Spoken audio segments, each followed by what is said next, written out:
नमस्ते। मैं आज कुछ कहना चाह रहा हूँ आप लोगों से।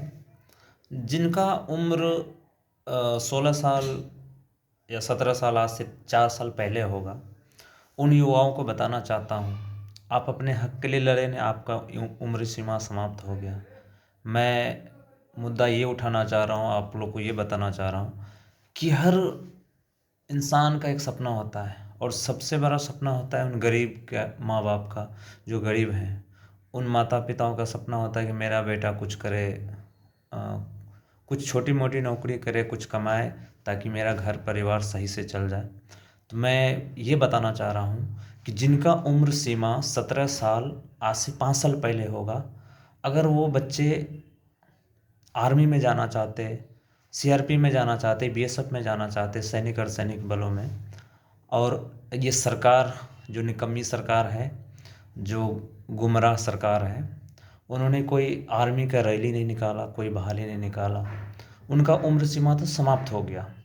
अभी जो बच्चे 2019-20 में कोई रिटर्न दे रखा है, कोई मेडिकल फिट है, उनका ना तो रिजल्ट निकाला जा रहा है, ना ही उनका ये प्रोत्साहन जा रहा है कि भैया हम बहाली निकालने में सक्षम है, आपका उम्र सीमा बढ़ा देंगे। या तो आप उम्र सीमा बढ़ा दीजिए, या जिसने रिटर्न दे दिया आर्मी में, सिर्फ आपको रिजल्ट निकालना है, रिजल्ट निकाल के आप उनको डिस्पैच कीजिए, ट्रेनिंग कराइए।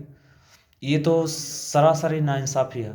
और सबको पता है कि 74% गांव के बच्चे, किसान के बच्चे, मजदूर के बच्चे आर्मी में जाते हैं। खासकर उन माताओं का जिनके सिर पे अच्छे किस्म का साड़ी, क्या समझिए, अब क्या बताया जाए, मेरे पास शब्द नहीं है।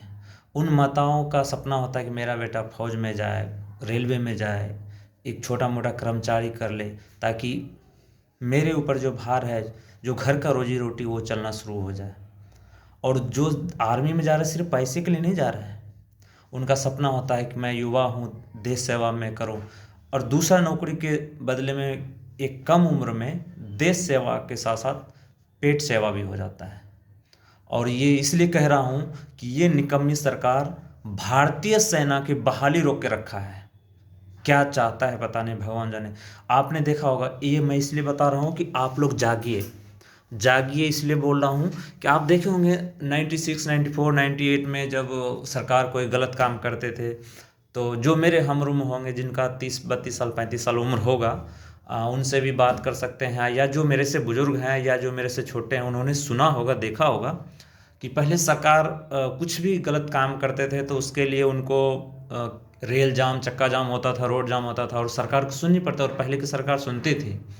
अभी ये दादागिरी, रंगबाजी, एक तरह से क्रिमिनल, क्या बोल सकते हैं इसको, आई हैव नो वर्ड्स, मैं स्पीचलेस इस सरकार के बारे में, शॉक्ड हैं कि ये क्या चाहता है। जो सरकार आर्मी का बहाली रोक के रखा हो, जिसमें गरीब का बच्चा जाता है, मजदूर का बच्चा जाता है, उस बहाली को रोक के रखने वाला इंसान किस कैटेगरी का होगा, किस खून का होगा वो? उसके खून में गर्मी नहीं है, उनके रगों में ओरिजिनल खून नहीं है, इसलिए उन्होंने गरीब के बच्चा को पेट पर लात मार रहा है। आर्मी का बहाली तो कम से कम निकाल सकते हो, देश में सेना का कमी है, और बोले हम सेना का ये कर रहे हैं, सेना का वो कर रहे हैं। इसलिए भाइयों, जिनका उम्र 16 साल स्टार्ट हो चुका है, 17 साल स्टार्ट हो चुका है, जिनका उम्र 1 साल बचा हुआ है, कम से कम वो जितने युवा हैं, मैं उनको बता रहा, जगा रहा हूँ कि आप जागो, कुछ करो। कोई एक ही भगत सिंह था, आप भगत सिंह नहीं बन सकते, मैं भगत सिंह से तुलना नहीं कर सकता हूँ सभी को, लेकिन उन्होंने कुछ किया था तभी उनका नाम है। तो आप अपने हक के लिए लड़ो, जो अपने हक के लिए नहीं लड़ता समझिए कि बेकार है। हर जगह में कहीं ना कहीं अपने हक के लिए लड़ना पड़ता आदमी को, और जो अपने हक के लिए लड़ता है वही उसका कर्म है।